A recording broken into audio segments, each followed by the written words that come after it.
Bem-vindos ao Casos de Sangue. Hoje eu venho contar para vocês um caso horripilante. O caso de Sidney Luff. Imaginem que hoje visitaremos um estúdio de cinema de Hollywood, onde fazem os melhores filmes do mundo de diferentes gêneros, mas ao invés de um pavilhão de cinema, nos encontraremos em Wilber, Nebraska, e nosso filme de hoje é um thriller sangrento. Nebraska é o território das Grandes Planícies, localizado no corredor dos tornados. Na primavera e no verão, frequentemente há tempestades severas e tornados. Nebraska é o único estado triplo que não tem costa marítima, o que significa que para chegar de Nebraska ao oceano ou baía, você precisa atravessar 3 estados. Motoristas de passagem não gostam de parar em uma estrada rural escura, mas um pneu furado forçou Michael a fazer uma parada em uma rodovia remota e escura. Ele encostou na beira da estrada e saiu do carro. Ao caminhar ao redor do veículo, sua atenção foi atraída para uma grande bolsa preta, do tipo usado para jogar lixo fora, mas a bolsa tinha uma forma incomum. Michael voltou ao carro, pegou uma lanterna do porta-luvas e iluminou a bolsa. Estava rasgada e havia uma mancha no chão ao seu redor. Algo havia vazado dela, e algo claro estava saindo pelos buracos. Aproximando-se, o homem ficou paralisado com o que viu. Uma mão humana estava saindo da bolsa. Uma ligação para os serviços de emergência mobilizou toda a cidade. Alguns minutos depois, os investigadores chegaram à rodovia rural e inspecionaram minuciosamente a área. Eles confirmaram que o pacote encontrado continha restos humanos. O pacote foi enviado para exame e os investigadores continuaram vasculhando a área ao redor. Os restos recuperados foram logo identificados. A vítima era Sidney Luff, de 24 anos. O desaparecimento misterioso. Sidney Irene Luff nasceu em 21 de agosto de 1993 em Broken Bow, Nebraska. Ela cresceu em Arcádia com seus pais, George e Susie Luff. A família de Sidney mudou-se para Ney em 2000, quando ela estava na 2ª série. Sua mãe, Susie, era professora de educação especial, e seu pai, George, era diretor da escola. Sidney sempre foi uma criança muito ativa. A menina teve uma infância normal e feliz, cheia de amor pela natureza. Ela adorava pescar, atividade para a qual seu pai sempre a levava. Durante seus anos escolares, Sidney jogava basquete e golfe, onde fez bons progressos, mas desenvolveu escoliose. A curvatura da coluna a forçou a desistir de muitos de seus hobbies favoritos e pôs fim à sua carreira esportiva. Em 2011, após se formar no ensino médio, Sidney conseguiu um emprego em uma loja local da Menards, especializada em produtos para melhorias domésticas. Os Luff eram uma família unida, e quando Sidney teve que se mudar de Norfolk para Lincoln por causa do trabalho, todos eles se certificaram de manter contato quase todos os dias e frequentemente se encontravam para jantar. Mesmo morando separadamente, Sidney frequentemente voltava para a casa de seus pais.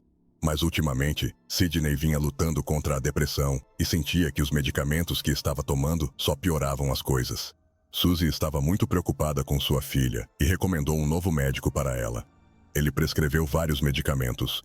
Em conversas telefônicas com sua mãe, Sidney contava como seu estado interior estava voltando ao normal, sua voz soando bastante otimista. Ela estava tentando fazer algumas mudanças em sua vida e procurando um novo emprego. Para uma jovem, trabalhar em uma loja não era o limite de seus sonhos. Ela não sabia o que queria se tornar ou o que fazer com sua carreira. E essas preocupações a levaram a um estado bastante depressivo. Em novembro de 2017, seu estado mental se deteriorou a ponto de ela começar a tomar antidepressivos e às vezes permitir-se fumar algumas ervas. Sua família e amigos eram solidários de todas as formas possíveis, mas ela queria não apenas companheirismo, mas também amor. Sendo jovem e moderna, Sidney tinha interesse no gênero feminino, então, às vezes procurava outras garotas nas redes sociais para encontros.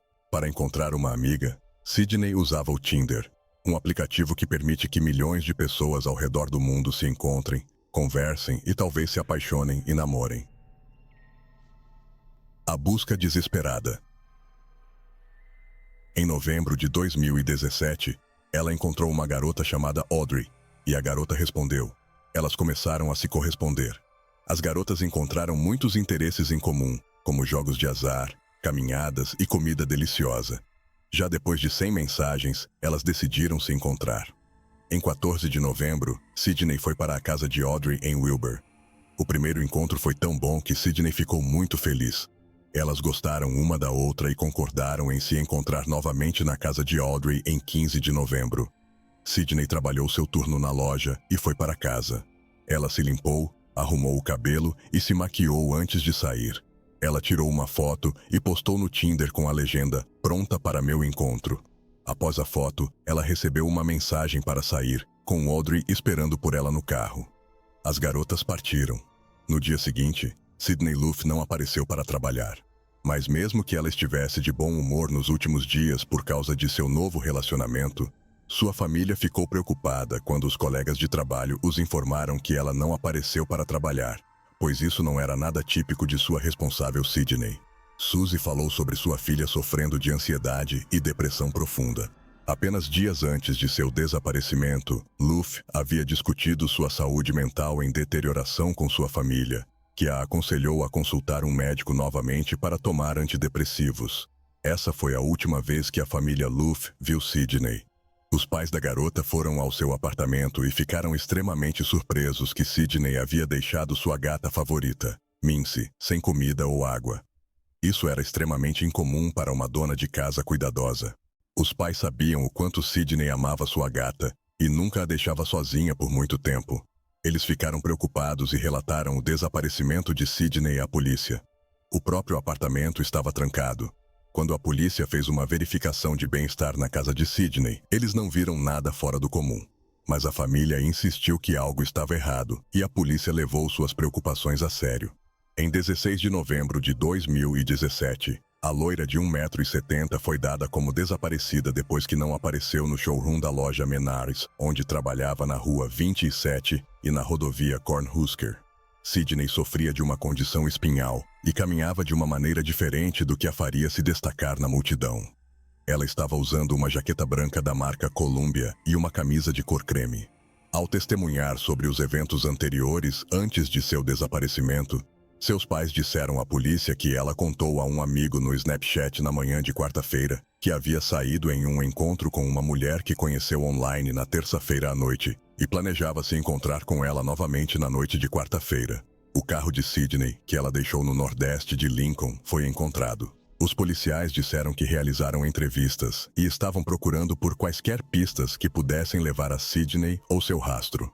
A família de Luff distribuiu panfletos dizendo que ela poderia ter sido sequestrada a 64 quilômetros a sudoeste de Lincoln, onde as últimas informações indicavam que seu telefone celular estava se comunicando com uma torre.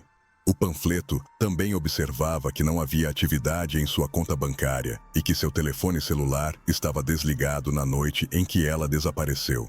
Os panfletos davam uma descrição da jovem e características distintivas, como várias tatuagens. Uma em seu braço com as palavras "Tudo ficará ótimo algum dia", um símbolo de Yin Yang sob seu cotovelo e a palavra "Acredite" em seu pulso. Qualquer pessoa com informações sobre o paradeiro de Sydney Luff foi solicitada a entrar em contato com a polícia por telefone. Um grande apelo para encontrar Sydney foi lançado, incluindo outdoors nas rodovias com a foto da garota, e uma caçada humana também foi lançada nas notícias de TV. Suzy persistiu em afirmar que algo havia acontecido com Sydney após o encontro que sua filha tinha ido. Para provar seu ponto, ela tirou uma captura de tela de uma postagem que Sydney fez no Snapchat com sua foto e a legenda "Pronta para meu encontro". Os amigos de Sydney confirmaram que ela estava indo a um encontro com uma mulher que conheceu através do Tinder chamada Audrey. Durante a busca, a polícia revisou os registros telefônicos de Sydney e as imagens de vigilância da loja onde ela trabalhava, e rapidamente identificou a pessoa com quem queriam falar. A última vez que o telefone de Sydney tocou uma torre de celular foi na vizinhança de Wilbur, provavelmente não muito longe da casa de Audrey, mas a polícia não tinha ideia de quem ela era. As autoridades começaram a procurar por uma mulher chamada Audrey, a última pessoa a ver Sydney viva, mas ninguém sabia como encontrá-la porque ninguém sabia quem ela era ou se tinha um nome real. Para o resgate da polícia veio Brooklyn, amiga de Sydney, que decidiu encontrar Audrey ela mesma através do Tinder. Ela baixou o aplicativo, encontrou Audrey e trocou números de telefone com ela. Foi assim que a polícia descobriu o nome real de Audrey. Ela acabou sendo Bailey Boswell, de 26 anos. Descobriu-se que o apartamento de Bailey está ao alcance da mesma torre de celular, onde o telefone de Sidney foi visto conectado pela última vez. Também ficou conhecido que Bailey compartilhava este apartamento com seu parceiro, Aubrey Trail, de 52 anos. Os suspeitos. Bailey Boswell cresceu em Lyons, Iowa. Ela cresceu em uma família íntegra e normal. Era uma criança amigável e se saía bem na escola. Bailey teve sucesso no basquete e era uma excelente corredora. No entanto, após perder seu pai, sua vida mudou de direção e depois de se formar no ensino médio, Bailey seguiu o caminho errado. Más companhias, álcool e drogas ilícitas entraram em sua vida. Em um dos sites de namoro, ela conheceu Aubrey após um status de procurando um papai. Aubrey Trail tinha um passado deprimente. Ele tinha várias acusações de fraude de cheques e roubo. Aubrey criou seu próprio culto onde se autodenominava o Vampiro Papai H. Ele pagava $200 por semana às mulheres para seguirem suas regras. As regras eram estranhas o suficiente, mas havia mulheres que acreditavam em Aubrey. Na época do desaparecimento de Sidney, Aubrey e Bailey foram ordenados pelo tribunal a pagar mais de $40 mil por fraude. Eles também tinham numerosos delitos menores, mas o casal conseguiu fugir.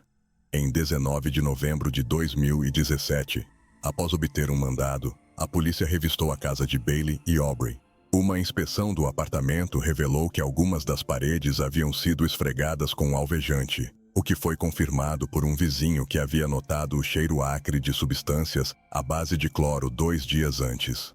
A polícia começou ativamente a procurar pelos suspeitos.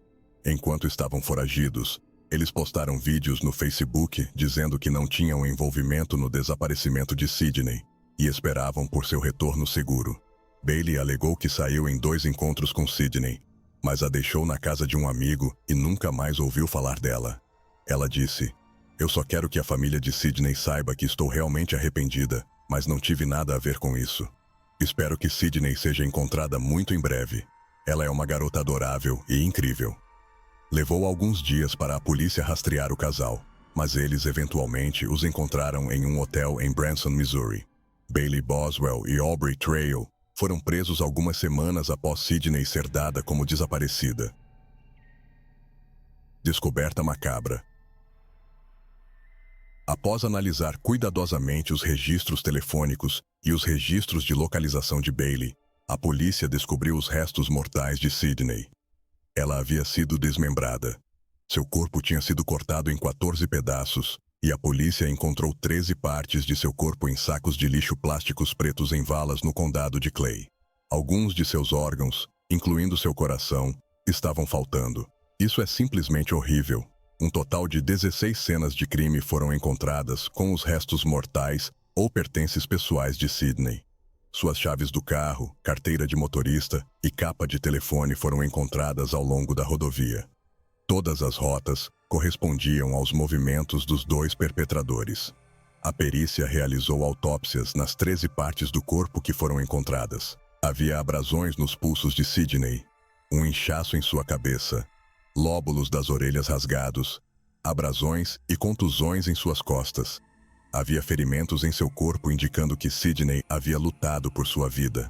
A descoberta de partir o coração chocou não apenas a família e amigos de Sidney Luff, mas todo o Nebraska. Em 11 de dezembro de 2017, a família Luff realizou um funeral privado para Sidney na igreja luterana que a garota frequentava durante sua vida.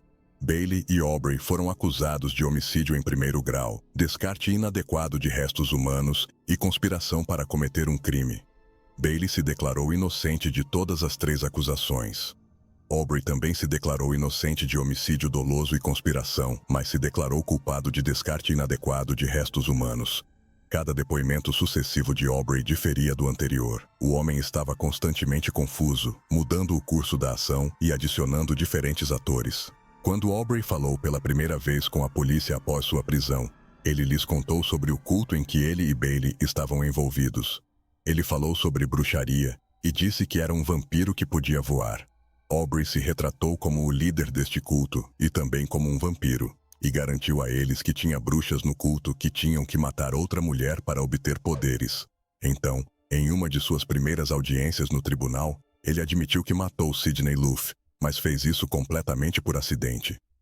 Ele disse que pagou a ela $5.000 para realizar sua fantasia íntima com 2 outras mulheres.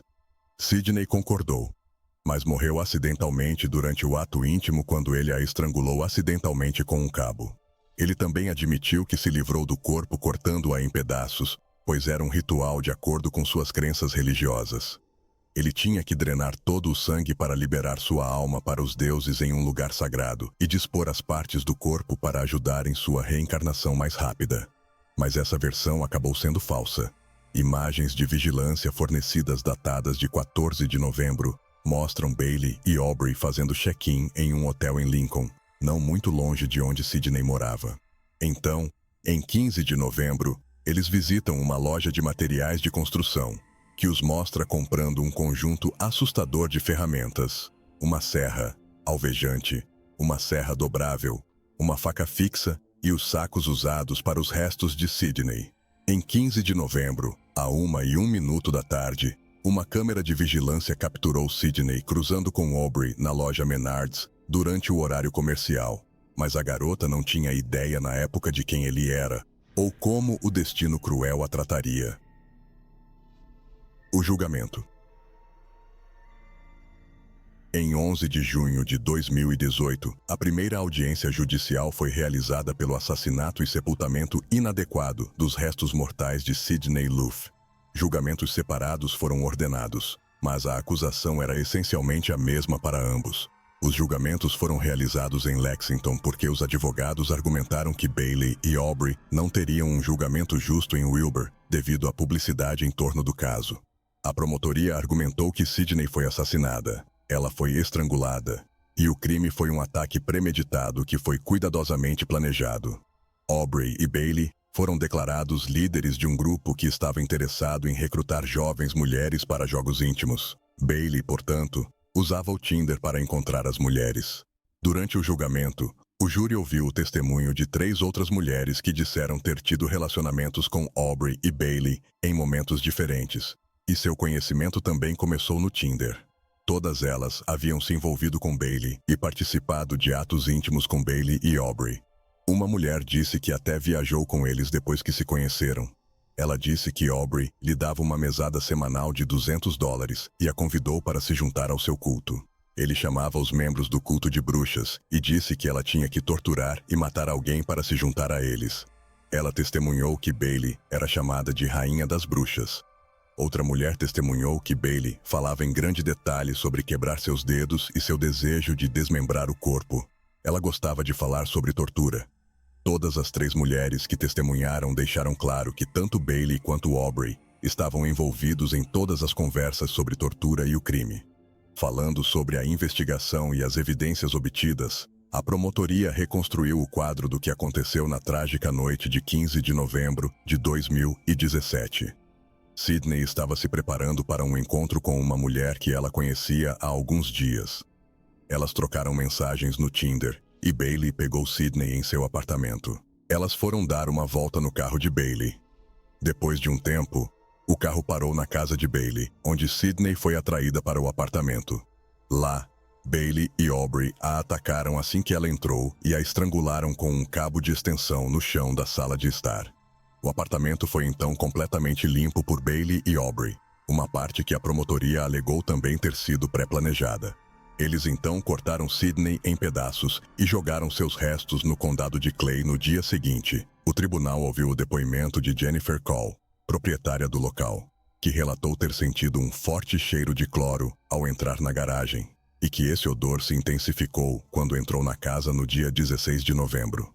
Segundo o médico legista, o falecimento de Sidney foi considerado homicídio, com a causa apontada como asfixia. Os exames toxicológicos mostraram a presença de antidepressivos no corpo de Sidney. Foi informado ao tribunal que, além de alguns órgãos ausentes, uma parte do corpo de Sidney, o braço superior esquerdo, entre o cotovelo e o ombro, também não foi localizada. Os promotores pediram a pena de morte para os acusados, com a possibilidade de um novo julgamento caso a sentença fosse considerada inadequada. Aubrey, no entanto, negou qualquer envolvimento com um culto, admitindo apenas o enterro indevido dos restos mortais. Durante o julgamento, Aubrey afirmou que Bailey não estava envolvida na morte de Sidney, dizendo: "Bailey é inocente." Em um momento de tensão, ele tentou ferir-se, mas sobreviveu e foi mantido sob custódia até sua recuperação. Após o incidente, Aubrey ficou ausente das audiências por algumas semanas. A próxima vez que ele entrou na sala do tribunal foi durante a fase de defesa e apenas quando estava programado para testemunhar. Quando foi trazido ao tribunal, ele sorriu sarcasticamente e disse ao juiz: "Eu vou me comportar." É incomum que um réu testemunhe em seu próprio julgamento. Geralmente, os advogados de defesa aconselham o réu a não testemunhar, porque isso pode causar mais problemas para ele no interrogatório. Alguns revelam demais, alguns não conseguem responder as perguntas diretamente, e alguns são hostis aos advogados que fazem perguntas, o que cria uma má impressão para os jurados. Mas isso não era incomum no caso de Aubrey, já que ele teve muitas interações com a polícia após sua prisão. Ele havia dado à polícia sua versão dos eventos, e no julgamento ele queria mudar sua história. Portanto, o tribunal precisava ouvir sua nova versão dos eventos. Ele decidiu pular o resto do julgamento e só retornou para a última audiência, com suas horríveis cicatrizes claramente visíveis. Revelações chocantes. Quando testemunhou em sua defesa, Aubrey Trail subiu ao banco das testemunhas e chocou seus advogados ao admitir que ele havia mentido anteriormente para as autoridades e sua própria equipe jurídica sobre a morte de Sidney Luff. Em uma nova versão do testemunho que ele deu, ele admitiu que eles se encontraram com Sidney em março de 2017 e ele a pagou para participar de suas atividades ilegais porque ela precisava do dinheiro. Ele disse que eles não mantiveram contato, mas em novembro de 2017, Bailey queria reacender o relacionamento e ela contatou Sidney novamente. Sidney precisava de dinheiro e Aubrey disse que é por isso que ele estava na Menards naquele dia, 15 de novembro. Ele ofereceu a ela $55 mil para fazer parte de sua gangue de antiguidades. Os três acabaram se envolvendo em um ato íntimo mais tarde naquela noite, e Sidney acidentalmente se asfixiou por causa do cabo de extensão que eles usaram em seus jogos. Eu não sei se Sidney teve uma convulsão ou algo assim, mas foi quando ela parou de respirar, disse Aubrey. Ele disse ao tribunal que não houve ritual envolvido no corte do corpo de Sidney, e que toda a conversa sobre bruxas, vampiros e sucção de sangue simplesmente não era verdade. Ele confessou que apenas a desmembrou porque não podia colocar o corpo dela no carro. Ele disse que entrou em pânico e jogou o corpo dela em um campo do condado de Clay, assim que o amanhecer chegou na manhã de 16 de novembro. Quando questionado por que ele não procurou ajuda se a morte dela foi acidental, ele disse que ninguém acreditaria nele. No julgamento de Bailey, ela não admitiu nada. Na verdade, seus advogados argumentaram que ela também foi vitimizada por Aubrey. Seu advogado disse ao tribunal que quando ela conheceu Aubrey, ela era uma jovem vulnerável. Na época, ela estava morando sozinha, trabalhando como garçonete em Princeton, Missouri. A defesa argumentou que Bailey não tinha nada a ver com a morte de Sidney ou a disposição de seus restos mortais, mas isso novamente provou ser falso. O telefone celular que Bailey usou para acessar sua conta no Tinder foi usado perto de onde as partes do corpo de Sidney foram encontradas. E foi através de uma análise detalhada de seu telefone e registros de localização que a polícia conseguiu encontrar todos os restos de Sidney. O tribunal também soube que foi Bailey quem contatou Sidney e arranjou para encontrá-la. Foi ela quem dirigiu até o duplex de Sidney para buscá-la na noite de 15 de novembro. A promotoria disse ao tribunal que Bailey derivava satisfação de discutir atos de crueldade e ela gostava de falar sobre tortura com Aubrey. Evidências foram apresentadas no julgamento provando um crime planejado. No dia em que Sidney foi morta, Aubrey e Bailey estavam juntos em uma loja onde compraram ferramentas, incluindo uma serra, tesouras e um estilete da Home Depot. Por volta do meio-dia daquele dia, Bailey enviou uma mensagem de texto para Sidney, perguntando como seu dia estava indo. Registros telefônicos e imagens de vigilância mostram que Bailey estava no estacionamento da Menards com Aubrey quando ela enviou essa mensagem de texto no Tinder. E, embora Sidney trabalhasse na Menards, parece que ela não sabia que Bailey estava lá. Algumas horas depois, Bailey enviou outra mensagem para Sydney no Tinder, alertando que ela estava em seu apartamento e pronta para buscá-la em breve. Registros telefônicos indicam que, em vez de ir a um encontro como Sydney acreditava, elas foram para o apartamento onde Bailey e Aubrey moravam.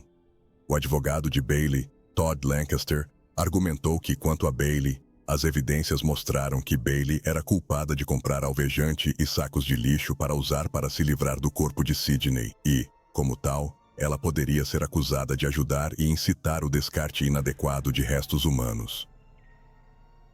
Justiça feita? Em 8 de novembro de 2021, Bailey Boswell foi condenada à prisão perpétua. A família Luff buscava justiça há 3 anos, lamentando e ansiando por sua Sydney, e aguardava um julgamento que lhes trouxesse conforto. Em 11 de julho de 2019, levou menos de 3 horas para um júri considerar Aubrey Trail culpado de conspiração premeditada para cometer homicídio em primeiro grau e sepultamento inadequado de restos humanos. O painel de 3 juízes chamou seu crime de frio e calculado. Em uma segunda fase do julgamento para determinar se ele deveria ser executado, os promotores do condado cumpriram sua promessa e garantiram a pena de morte para Aubrey Trail. Assim, em 9 de junho de 2021, Aubrey Trail foi executado por injeção letal. O vigarista acusado de um crime brutal contra a mulher de Nebraska, Sydney Luff, supostamente convenceu membros de seu culto de que ele era um vampiro voador que lia mentes, com um covil de uma dúzia de bruxas que, segundo ele, obteriam seus poderes matando pessoas. Mas felizmente, neste caso, a justiça prevaleceu, e em nossa história, o julgamento trouxe o monstro ao fim de seu caminho em nosso mundo. Mas e vocês? O que pensam sobre o caso? Deixem seu like, se inscrevam no canal e ativem o sininho para serem notificados das próximas histórias que estão por vir. Obrigado por assistir e até a próxima.